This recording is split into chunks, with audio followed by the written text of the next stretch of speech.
राधे राधे महाराज जी। मन नहीं लगता है पढ़ने में, पता नहीं क्यों महाराज जी। अभी पढ़ाई में मन नहीं लग रहा? नहीं कहाँ कहाँ जाता है मन आपका? महाराज जी, इधर उधर, मतलब मोबाइल में, मोबाइल जल्दी से मिल जाए ऐसा होता है। मोबाइल जब आप बड़ी हो जाओगी, पढ़ लिख जाओगी तो आपका खुद का एक मोबाइल होगा, तब चला लेना मोबाइल। अभी मोबाइल में मन बिल्कुल ना लगाओ, ये मोबाइल ने सबको बर्बाद कर रखा। गुरु राधे, मैं हूँ आपका अपना अनिरुद्धाचार्य, आप सबका दास। महाराज का मंत्र कार्यक्रम में आपका बहुत बहुत स्वागत है। आज मैं आप लोगों से पृथ्वी पर रोशनी फैलाने वाले यानी सूर्य भगवान की बात करूंगा। साथ ही आपको ये भी बताऊंगा कि देवता सूर्य देवता को कैसे प्रसन्न करें और सूर्य देवता को प्रसन्न करके अपने जीवन में क्या बदलाव लाया जा सकता है। सूर्य देवता के आपके जीवन पर क्या प्रभाव पड़ते हैं, सूर्य भगवान का आपके जीवन में क्या प्रभाव पड़ता है, आज ये जानेंगे। आप लोगों के सवालों का जवाब भी दूंगा और आप सवालों को रिकॉर्ड करके भेजते रहिए ताकि आपके प्रश्न का उत्तर दिया जा सके। आज का उपाय, रविवार को किया जाने वाला उपाय, प्रातःकाल सूर्योदय होने से पहले बिस्तर छोड़ दें। कहते हैं कि जब आप सवेरे जागें तो सबसे पहले क्या करें, जागते ही भगवान का नाम उच्चारण करें, श्रीमन्नारायण श्रीमन्नारायण, और फिर बिस्तर पर ही बैठ जाएं उठकर और दोनों हाथों का मंथन करें। जब इस तरह से आप दोनों हथेलियों का मंथन करेंगे तो हथेलियां होंगी गरम। जब हथेलियां गरम होंगी ना, तो गरम हथेलियों को अपने नेत्रों पर रखिएगा। गरम गरम हथेलियों को जब नेत्रों पर रखेंगे तो आपका जो आपकी दृष्टि है, आपके नेत्रों का रोग है, जो नेत्रों से संबंधित समस्याएं हैं, आँखों से संबंधित, जब गरम गरम हथेली को आँखों पे आप रखेंगे तो आपके नेत्रों का विकार दूर हो जाएगा, आपकी दृष्टि अच्छी होगी, आँखों का रोग समाप्त होगा और रोशनी बढ़ेगी। जिनके चश्मा ज़्यादा लगता है, कम दिखता है, ऐसे लोग अपने दोनों हथेलियों का सवेरे सवेरे सुबह सुबह मंथन करें और कड़क करके बढ़िया गरम हथेलियों को नेत्रों पर ऐसे लगाएं और फिर हथेलियों को गर्म करके पूरे चेहरे पर लगाएं। इससे आपकी आंखों की रोशनी बढ़ती है, मुख का तेज बढ़ता है। आपको ये सारे कार्य करने चाहिए। सवेरे जागते ही आप सबसे पहले क्या करें कि पृथ्वी को प्रणाम करें, पृथ्वी माता को प्रणाम करें। और पृथ्वी माँ को प्रणाम करने के पहले जब दोनों हाथों का मंथन करें तो कराग्रे वस्ते लक्ष्मी, कर मध्य सरस्वती, कर मूले तो गोविंद, प्रभाते कर दर्शनम। कर के अग्रभाग में लक्ष्मी, मध्य भाग में सरस्वती, मूल भाग में भगवान कृष्ण का ध्यान करते हुए सबसे पहले पृथ्वी माता को प्रणाम करें। प्रणाम करने के बाद बढ़िया आप उकड़ू आसन पर बैठ करके 2-4 गिलास पानी पिएं ताकि आपका पेट अच्छा हो। फिर स्नान करें। स्नान करने के बाद थोड़ा सा योग जरूर करना चाहिए। यदि आप लंबा टाइम स्वस्थ रहना है तो आप योग करें। स्नान करके साफ वस्त्र पहन के आप सूर्य भगवान को जल चढ़ाएं और सूर्याय नमः, तांबे के लोटे में 1 लोटा जल, पवित्र जल भर लें, थोड़ा सा गुड़ डाल दें और गुड़ को चला करके मीन्स उस पानी को मीठा कर लें पूरा, लकड़ी के किसी चीज़ से चला लें, चम्मच से आप चला लें और बढ़िया उस जल को सूर्य भगवान की तरफ सूर्याय नमः, आदित्याय नमः, भौमाय नमः, खगाय नमः, मित्राय नमः, भास्कराय नमः कह करके सूर्य भगवान को आप अर्घ दें। जब आप सूर्य भगवान को अर्घ देते हैं तो आपकी जो विद्या की रेखा है, आपके जीवन में जो परेशानियां हैं वो समाप्त होती हैं और सवेरे सवेरे आपको विटामिन डी प्राप्त हो जाता है सूर्य भगवान से। भारत में सनातन संस्कृति की पहली पूजा सूर्य पूजा है, सूर्य उपासना है, तो आपको सूर्य भगवान की निरंतर नित्य पूजा करनी चाहिए, नित्य भगवान का ध्यान करना चाहिए। दोनों हाथ जोड़कर सूर्य भगवान की 7 परिक्रमा, खड़े खड़े 7 बार घूम जाएं इस भाव से कि हम सूर्य भगवान की 7 परिक्रमा कर रहे हैं। सूर्य भगवान के 12 नामों का आप जाप कर लें। सूर्य भगवान को भास्कराय नमः कह करके प्रणाम करें और इसके बाद 12 बार जाप करें और भगवान भास्कर को प्रणाम करते हुए अपने देहली को भी प्रणाम करें, जो आपका द्वार है उसे भी प्रणाम करें। फिर अपने घर के अंदर आएँ, सूर्य भगवान को जल चढ़ा के जब आप घर के अंदर आएँ तो द्वार को प्रणाम करते हुए देहली को भास्कराय नमः कहते हुए प्रणाम करें। सूर्य भगवान की पूजा नित्य करनी चाहिए। नित्य कर्म करते हुए आप भगवान का नित्य चिंतन करें, खुशी खुशी जीवन को बिताएं और समय को सार्थक करें। आपके जीवन में खुशियां बरसने लगेंगी यदि आप इस प्रकार सूर्य भगवान की आराधना में लग जाएंगे। अपने विचारों को पवित्र करिए। कैसे पवित्र करेंगे? मेडिटेशन, ध्यान करिए। आओ भविष्य संवारें। देखिए आज तक आपके साथ क्या हुआ भूल जाइए। आप कितना परेशान हुए, कितना हारे, कितना गिरे, कितना थके, सब भूल जाइए। आपकी असफलताओं को आप भूल जाइए, आपकी चिंता, आपके डिप्रेशन को आप भूल जाइए। भूलिए पुरानी बातों को, छोड़ो कल की बातें, कल की बात पुरानी। पुरानी बातों को भूलिए। अब कैसे आपका आने वाला कल, कैसे आपका भविष्य बेहतर हो, उस पर चर्चा करते हैं। तो आओ भविष्य संवारें, प्रेम से भविष्य की बात करें। कैसे बेहतर होगा आपका भविष्य, उस पर मंथन करें, चिंतन करें। रविवार यह सूर्य भगवान का वार माना जाता है। इस दिन नए घर में प्रवेश और सरकारी काम करने चाहिए। सोने की ज्वेलरी और तांबे की चीज़ों का खरीदना, बेचना, मेटल इत्यादि ज्वेलरी, ये सब शुभ माना जाता है। इस दिन लेना बेचना। सोमवार को सरकारी नौकरी करने वालों के लिए, पद ग्रहण करने के लिए यह बहुत महत्वपूर्ण दिन माना जाता है। घर बनवाने का काम भी इस दिन शुरू करें ताकि आपका घर निर्विघ्नता पूर्वक आगे जल्दी से बन के तैयार हो। अब बात करेंगे मंगलवार की। मंगलवार के दिन विवाद और मुकदमे से संबंधित कार्य करने चाहिए ताकि आपका विवाद जल्दी सुलझ जाए।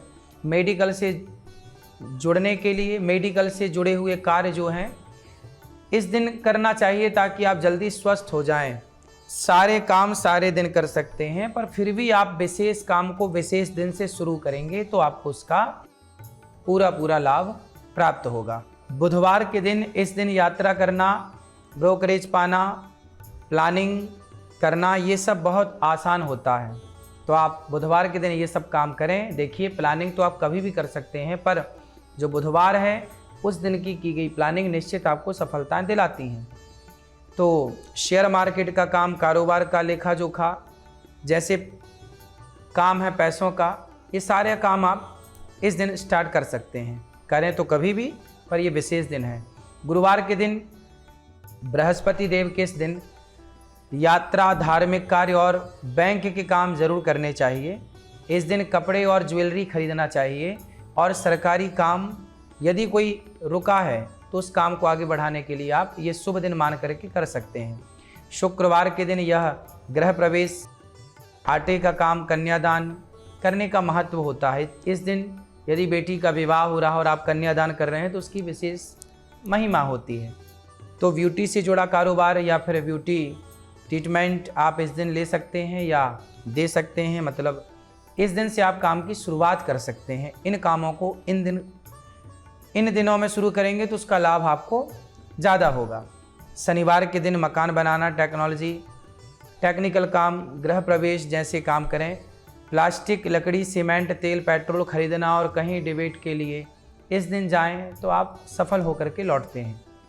देखिए आप सभी काम सब समय कर सकते हैं, पर विशेष दिन का भी एक अपना महत्व है। हम आपको विशेष दिन की बात कह रहे हैं।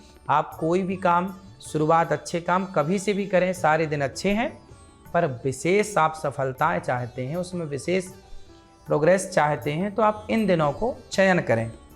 आज का विषय सूर्य देवता का महत्व। भगवान सूर्य स्वयं नारायण का स्वरूप माने गए हैं, इसलिए उनके नाम में सूर्य नारायण लगा हुआ है। भगवान सूर्य को भगवान भास्कर भी कहा जाता है। सूर्य नारायण भगवान का हमारे जीवन में बड़ा महत्व है। सूर्य के द्वारा ही हमें बुद्धि बल प्राप्त होता है। सूर्य के कारण ही औषधीय गुण औषधियों में पुष्ट होते हैं, अनाज भी पुष्ट होता है। सूर्य से ही हर प्रकृति के जीव जंतुओं को विटामिन डी, स्वस्थ रहने की ऊर्जा प्राप्त होती है। हमें प्रत्यक्ष देखने को मिलता है कि जिन वनस्पतियों को प्रॉपर धूप मिलती है ना, प्रकाश मिलता है, या फिर जिन्हें प्रकाश नहीं मिलता, जिनको प्रकाश मिलेगा उनका रंग अलग होगा, जिनको प्रकाश नहीं मिलेगा उनका रंग अलग होगा। सूर्य का प्रकाश प्रॉपर पड़े, चंद्रमा का प्रकाश प्रॉपर पड़े, ताकि वनस्पति मजबूत हों और उनका हम सेवन करें तो हमें शक्ति प्राप्त हो। तो आपको इन बातों का विशेष ख्याल रखना चाहिए। सूर्य नारायण भगवान का हमारे जीवन में बड़ा महत्व है। हम जीवन का प्रारंभ सूर्योदय होने के बाद ही सूर्य के प्रकाश के साथ ही अपने जीवन की शुरुआत करते हैं, क्योंकि सूर्य के अस्त होने के बाद अंधकार छा जाता है और अंधकार हमारे लिए कुबुद्धि का प्रतीक है, अर्थात अज्ञान का प्रतीक है।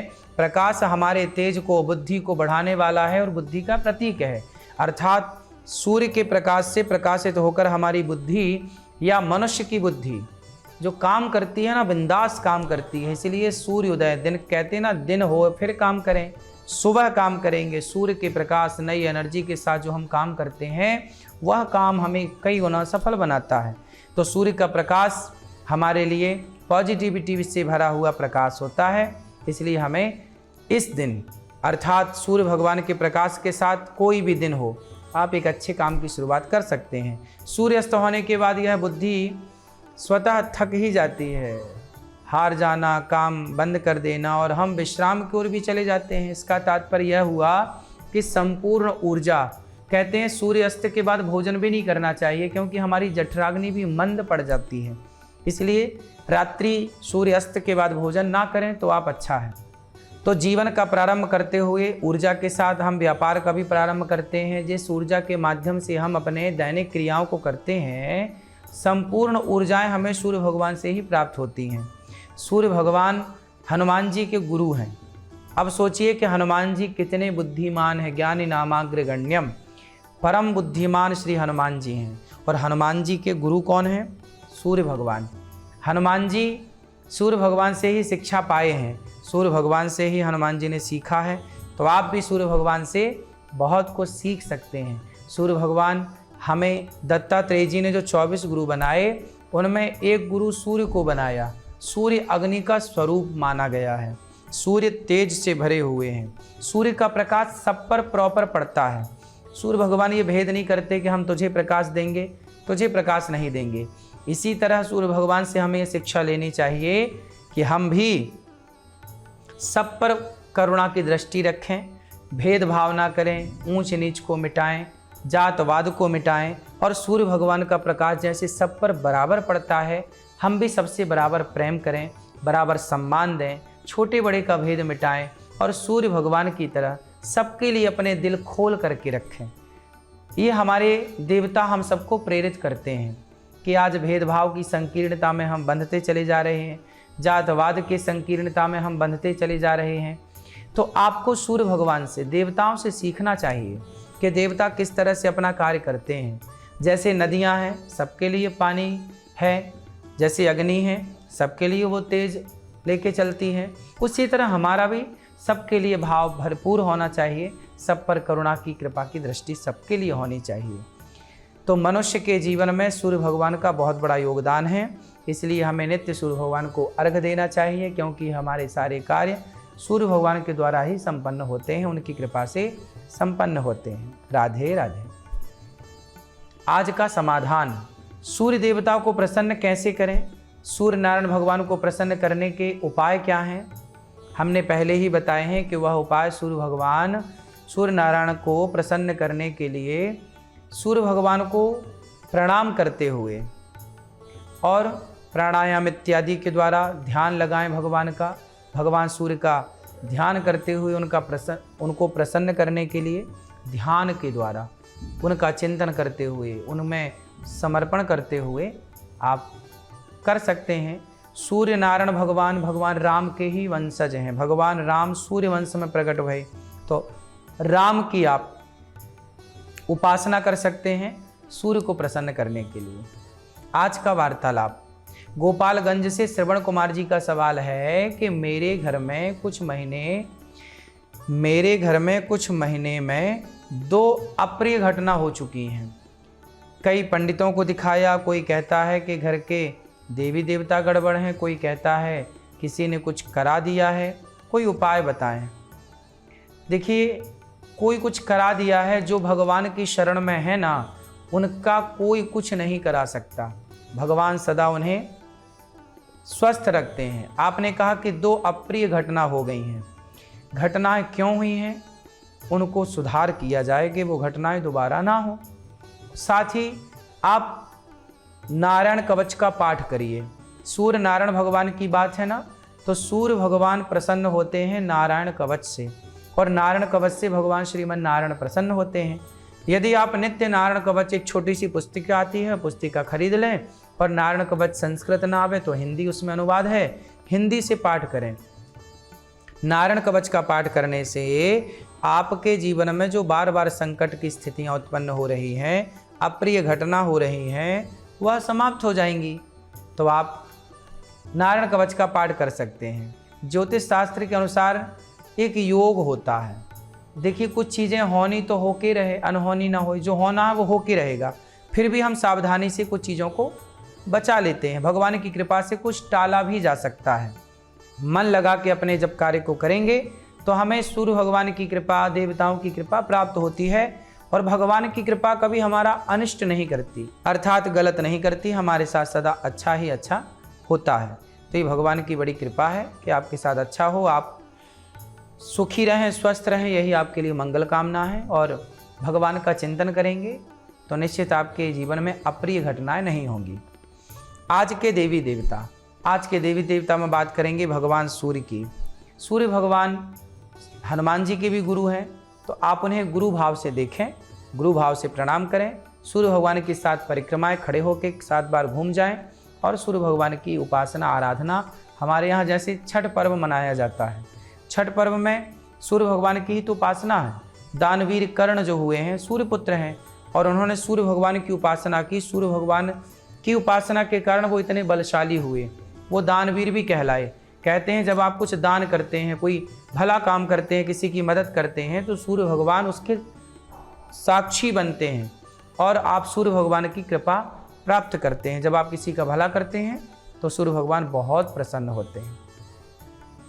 आज का गुरु मंत्र, सूर्य भगवान को प्रसन्न करने वाला मंत्र और पूजा। सूर्य नारायण भगवान को प्रसन्न करने का उपाय है भगवान भास्कर को अर्घ दें, नित्य अर्घ दें, सूर्य नारायण भगवान को प्रणाम करें और उनके 12 नामों का जाप करें। संध्या वंदन करके, प्राणायाम करके सूर्य भगवान को जब प्रणाम करते हैं, सूर्य भगवान का स्मरण करते हैं, सूर्य भगवान के प्रकाश में जब आप कोई शुभ कार्य करते हैं तो सूर्य भगवान बहुत प्रसन्न होते हैं। जैसे आप किसी भूखे को भोजन कराएं, प्यासे को पानी दें, आप इत्यादि काम करेंगे तो सूर्य भगवान निश्चित प्रसन्न होंगे। आज का लकी कॉलर, रुड़की से रेणु प्रजापति का सवाल है, मैं घर में चाहे जितना भी काम कर लूं लेकिन हमेशा लोग डांटते ही हैं, ऐसा क्या करूं कि घर में डांट ना सुनना पड़े। देखो, जब आपको लोग डांटें तो आप चुप रहा करो, जवाब ना दिया करो। जो काम आप करते हैं उस काम को बेहतर बनाएं, काम को अपने तरीके से करें। किसी के कहने से आप सलाह तो ले लें, उससे बेहतर बनाने का प्रयास करें। जब बेहतर आप काम करेंगे तो जब आपके काम से सब प्रसन्न होंगे तो कोई आपको परेशान नहीं करेगा, कोई आपको डांटेगा नहीं। जब आप बेहतर काम करेंगे तो कोई क्यों डांटेगा, आपको वाहवाही मिलेगी। तो आप अपने काम के प्रति ईमानदार हों, सजगता से काम करें, काम खराब ना हो, आप मन लगा के काम करेंगे तो आपका काम अच्छा होगा।